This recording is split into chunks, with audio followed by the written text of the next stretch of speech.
Halo bro, One Piece 1054, Flame Emperor, Kaisar Api, dibuka dengan cover yang memperlihatkan 4 Yonkou terbaru. Luffy, Kurohige, Shanks, dan Buggy. Chapter ini dimulai dari ibu kota bunga. Kinemon beserta Red Scabbard menyadari kehadiran Aramaki. Mereka berusaha sekuat tenaga menahan Admiral itu agar enggak memasuki ibu kota. Tapi hasilnya udah jelas, enggak perlu bersusah payah untuk menumbangkan seluruh anggota Sarung Pedang Merah. Ryokugi akhirnya menyadari potensi terbesar Luffy, kemampuan paling berbahaya di lautan, menjadikan semua orang di sekitarnya teman. Disusul dengan Raizo dan Denjiro yang mengetahui Aramaki adalah angkatan laut, musuh alami bagi bajak laut seperti Luffy. Admiral ini lalu meminta mereka agar enggak ikut campur. Negara terisolir seperti Wano tidak tahu apa-apa tentang dunia luar. Tenryubito adalah raja dunia, jelasnya. Kampung kecil seperti mereka yang enggak berafiliasi dengan pemerintah dunia tidak punya hak apapun. Begitulah dunia bekerja, sambil mengeluarkan serangan bernama Kiniku Morimori, hutan kebencian terlarang. Ia adalah pengguna Morimori Nomi, tipe Logia, manusia hutan perwujudan dari alam itu sendiri, bapak dari segala kehidupan seperti halnya laut.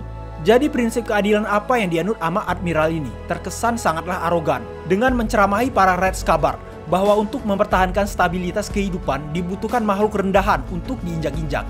Dalam hal ini adalah negara-negara yang gak berafiliasi. Kemudian dia pun bertransformasi menjadi pohon raksasa yang menyerang Kinemon dan teman-teman, serta mengancam jika mereka tetap mengganggu akan ada ribuan orang yang mati, dan tidak akan ada hukuman yang dilanggar olehnya jika membantai negeri yang terisolir. Nah, di tengah pertempuran itu Yamato datang memukul kepala Aramaki dengan kanabo hingga tersungkur ke tanah. Serangan itu berdimek ke Aramaki, haki yang sangat kuat sambil mempertanyakan siapa wanita ini. Dan langsung dijawab, gue anak Kaido. Wano Kuni yang menderita 20 tahun akhirnya bebas. Takkan ia biarkan siapapun mengganggu pesta di ibu kota bunga. Di saat itu Momonosuke yang tiba di TKP dalam perwujudan naga sependapat. Ia nggak akan membiarkan Aramaki menyentuh Luffy, pahlawan yang telah membebaskan tanah mereka.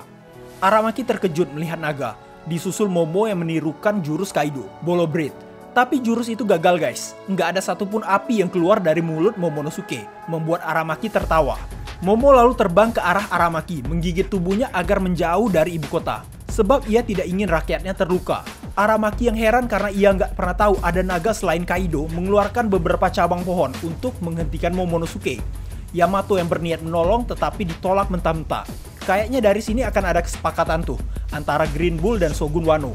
Apakah mungkin guys, dengan kekuatannya Green Bull, tanah Wano yang tercemar akan kembali subur seperti sedia kala? Nah, cerita pun berlanjut ke perairan di sekitar Wano. Kita dapat melihat dengan jelas kapal Akagami. Beberapa kru Shanks seperti Lucky Rocks dan Bong Punch sangat antusias untuk menemui Luffy. Saat itu sang kapten pun teringat akan masa lalu, momen perpisahannya dengan Oden. Berpikir Momonosuke dan Hiyori seharusnya telah menjadi dewasa. Sementara Yasop menjadi grogi sebab ia belum siap ketemu sama Usopp. Well, enggak hanya itu guys. Lemijus pun mengatakan Kid juga ada di Wano. Kayaknya dialah petarung pedang yang memotong tangannya Kid. Dan kemudian Shanks yang sambil memegang poster Luffy bernilai 3 miliar berry kembali teringat momen di masa lalu saat ia mendapatkan Gomu Gomu no Mi. Saat itu Akagami Pirates bentrok dengan kapal angkatan laut. Ben Beckman menginformasikan seseorang member CP9 mengawal kapal itu, tapi enggak dipedulikan. Wushu yang saat itu masih muda berteriak, kenapa Akagami menyerangnya? Enggak ada apa-apa di kapal mereka selain buah iblis yang bermutu rendah. Tapi sekarang, ternyata kita tahu buah itu adalah Nika-Nika no Mi model Dewa Matahari. Nah, kita balik ke masa depan guys. Ternyata sang kapten pun belum berniat menemui Luffy. Hal ini membuat Lucky Rocks kecewa.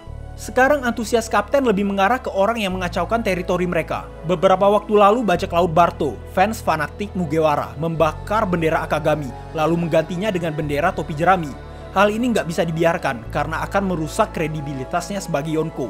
Akhirnya mereka pergi. Shanks pun lalu duduk di samping Ben Beckman, menuangkan sake dan berkata, aku pikir ini adalah waktunya kita untuk bertarung, demi One Piece.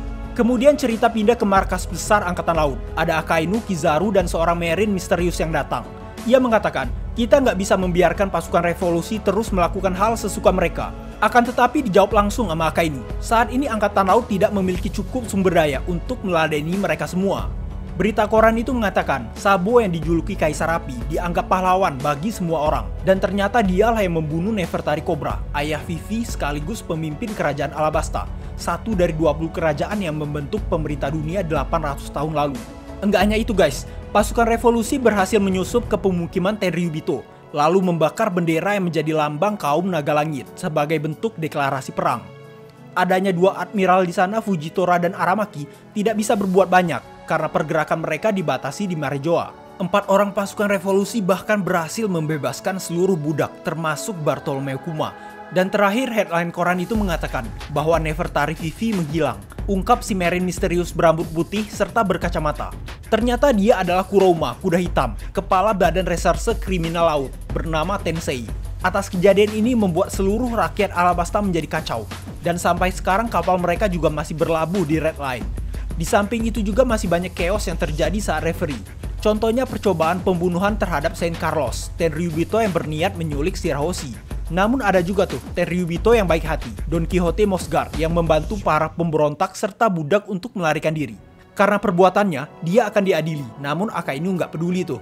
Tensei pun menyimpulkan bahwa Sabo adalah otak dari insiden ini. Dia menginginkan revolusi 8 bangsa terjadi demi kembalinya pemimpin dunia. Berita ini tersebar cepat guys, dunia mulai sadar, peluang melengsarkan kaum Raja Langit sudah di depan mata. Menganggap Sabo layaknya dewa, bahkan popularitasnya sekarang melebihi Dragon. Lalu chapter pun ditutup dengan teriakan salah satu anggota revolusi. Sistem lama di sisi bajak laut telah hancur oleh Monkey D. Luffy, adik dari Kaisar Api. Era telah berganti.